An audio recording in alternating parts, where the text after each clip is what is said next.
호세아 제1장.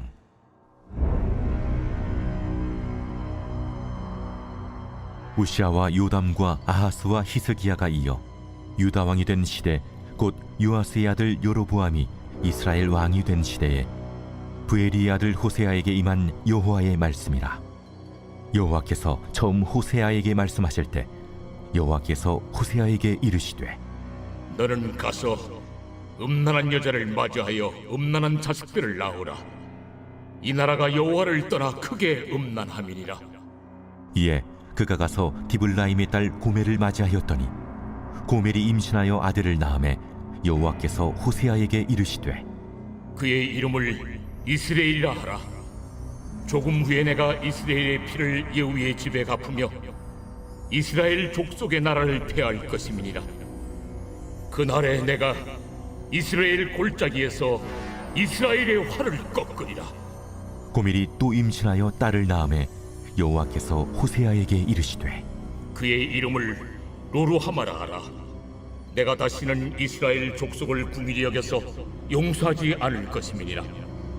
그러나 내가 유다 족속을 궁일이 여겨 그들의 하나님 여호와로 구원하겠고 활과 칼이나 전쟁이나 말과 마병으로 구원하지 아니하리라. 고멜이 로루하마를 젖댄 후에 또 임신하여 아들을 낳음에 여호와께서 이르시되, 그의 이름을 로암미라 하라. 너희는 내 백성이 아니요 나는 너희 하나님이 되지 아니할 것임이니라.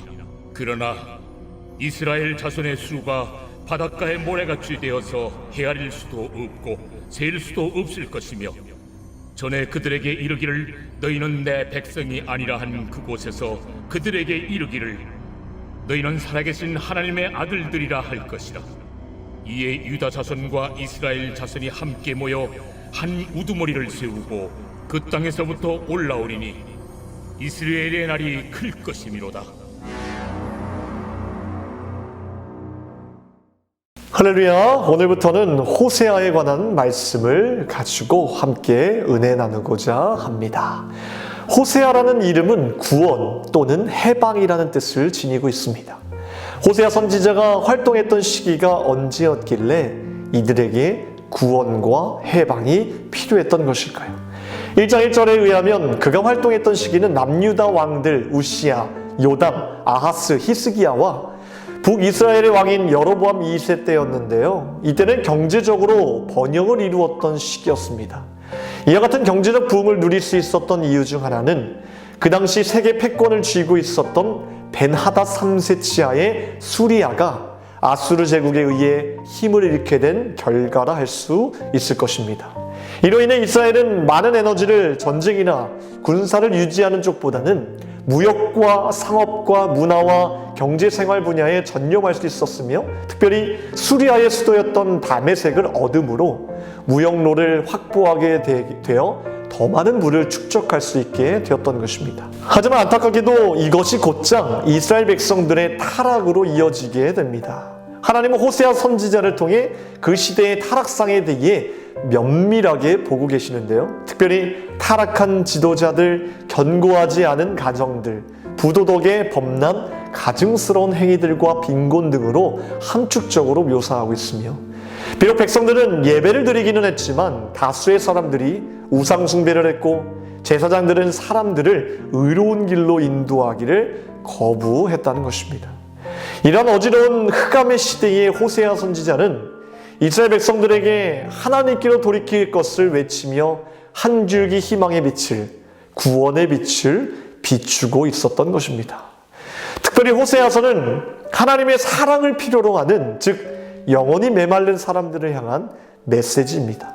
하나님의 이들과 대화하시기를 원하셨고 자신의 백성들에게 당신의 사랑을 드러내기 위한 방법을 택하셨는데 그 방법이 굉장히 특별하다는 것을 깨닫게 됩니다. 하나님이 선택하신 독특한 길이 호세아서에서 제시되고 있는데요. 먼저 하나님이 보여주신 사랑은 무조건적이며 일방적인 사랑이라는 것입니다. 왜냐하면 조금도 변화하지 않고 가치가 없는 이스라엘 백성들을 일방적으로 사랑하셨기 때문입니다. 그리고 이 일방적인 사랑의 관계를 보여주시기 위해 택하신 방법 또한 너무나 특별하다는 것입니다.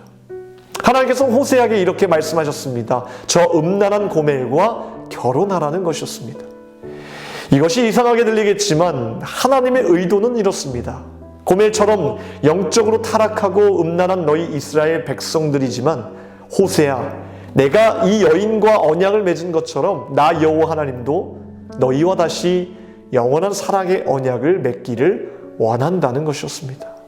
하나님께서는 타락한 이스라엘 백성들을 그럼에도 사랑하신다는 고백을 하고 계시는 겁니다.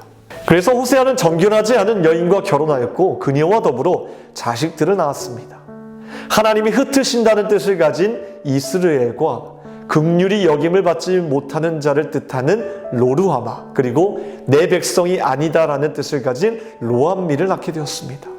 자녀의 이름만 보더라도 하나님의 은혜와는 전혀 상관이 없는 자들인데 그들을 여전히 사랑하시고 그들이 여전히 돌아올 것을 기대하고 계시다는 것입니다. 그러나 우리는 호세아 2장부터 10장까지의 내용을 보면 하나님과 결혼한 이스라엘 백성들의 모습은 조금도 나아지지 않는 모습이라는 것을 발견하게 됩니다.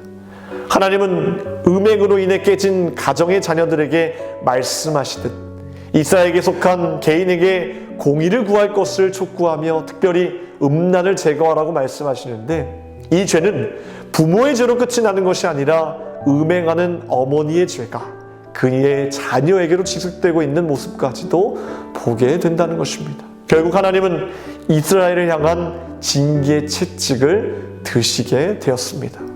그런데 또 얼마 가지 않아 하나님은 또다시 이스라엘 백성들을 향한 자신의 사랑을 이렇게 증거하고 계십니다. 호세아 2장 19절과 20절 말씀입니다.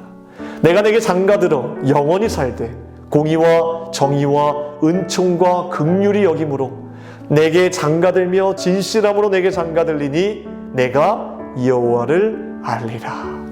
거짓과 음란으로 가득한 이스라엘 백성들을 향해 하나님의 영원함, 의, 은총, 실패 없는 사랑, 긍휼히 여김, 보호와 진심만을 나타내시며 다시금 결혼 서약의 형태로 이스라엘과 언약을 갱신하신다는 말씀이었습니다. 호세아서는 마치 우리에게 이렇게 속삭이듯 말씀하고 계시는 것 같습니다. 하나님께서 세상을 향해 보여주셨던 완전한 사랑을 너희도 소유하라고 말씀하시는 것 같습니다.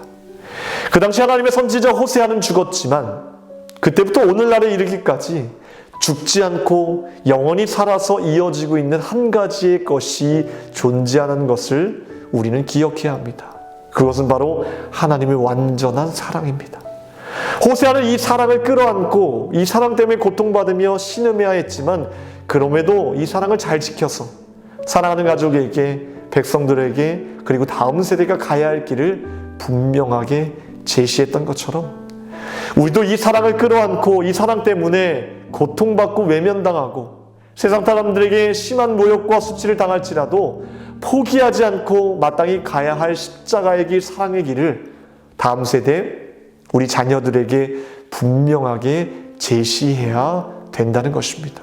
이유는 분명합니다. 이 길만이 모든 것을 회복시키는 완전한 사랑이 있는 길이기 때문입니다.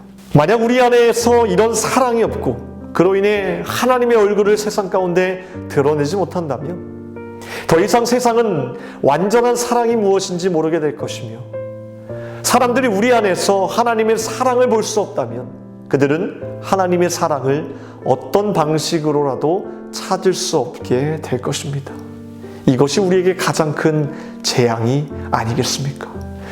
우리는 다른 것은 다 잊어도 이것 하나는 잊지 말아야 할 것입니다. 모든 성도들은 호세아와 같이 이 세상을 향해 그리스도 안에 있는 순전한 사랑을 자신들의 이웃에게 행동으로 보여주도록 부름받은 사람이라는 사실을 결코 잊지 말아야 할 것입니다. 이것이 구원받은 자의, 먼저 구원받은 자의 정체성이라는 것입니다. 사랑의 유일무이한 완전한 모델은 하나님에게서 발견됩니다. 그리고 예수 그리스도를 통해 완성되었습니다.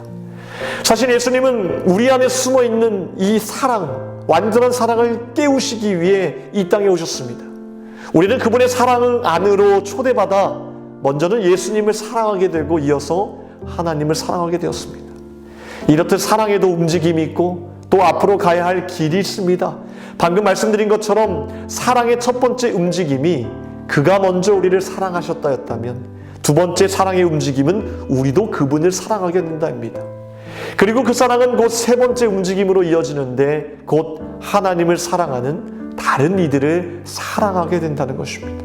이렇게 주님의 사랑의 계시를 서로가 받아들이고 적극적으로 실천할 때 네 번째 움직임인 그곳에서 사랑의 공동체가 만들어진다는 것입니다. 그것이 바로 교회 안에 제자들이 모인 사랑의 공동체라는 것입니다. 저와 여러분들은 이러한 사랑의 움직임 속에 늘 있어야 합니다. 먼저는 하나님의 사랑을 충만히 받아들여야 하고 그 사랑으로 우리도 그분을 아낌없이 사랑해야 하며 그 사랑이 이제는 남들을 사랑하게 되어서 이제는 세상이 주는 상처와 두려움까지도 치유하고 축복해 줄 수 있는 그런 사랑의 공동체를 이루며 나아가야 한다는 것입니다.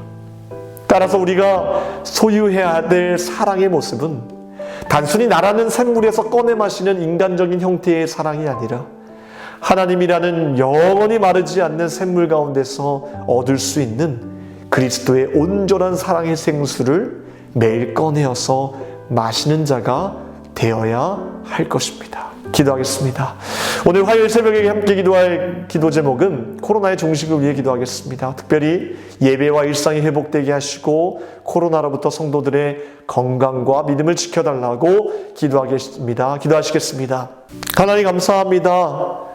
하나님께서 보여주신 완전한 사랑을 통해 우리의 삶도 완전한 사랑을 이루며 살아가는 귀하고 정말 거룩한 공동체가 될 수 있도록 도와주시며 거룩한 내 자신이 될 수 있도록 도와주시옵소서. 내가 할 수 인간적인 형태의 사랑이 아니라 하나님께서 보여주셨던 예수님께서 이루신 온전한 사랑의 길을 우리가 행동으로 보일 수 있도록 도와주시고 그 사랑 안에 수많은 영혼들이 깃들여질 수 있도록 도와주시고 그로 인해 회복과 치유의 역사가 일어날 수 있도록 도와주시옵소서. 이런 사랑의 삶을 위하여서 우리를 불러주셨사오니 우리가 날마다 이 귀한 사명을 놓치지 않고 살아갈 수 있도록 도와주시옵소서. 코로나의 위협으로부터 우리를 안전하게 지켜주시며 우리의 믿음까지도 주님께서 책임져 주시고 인도하여 주시옵소서. 이 새벽에 간절히 기도하는 제목들마다 주님께서 응답하여 주실 것을 믿고 감사드리며 우리를 구원하신 예수 그리스도의 이름으로 기도하옵나이다. 아멘.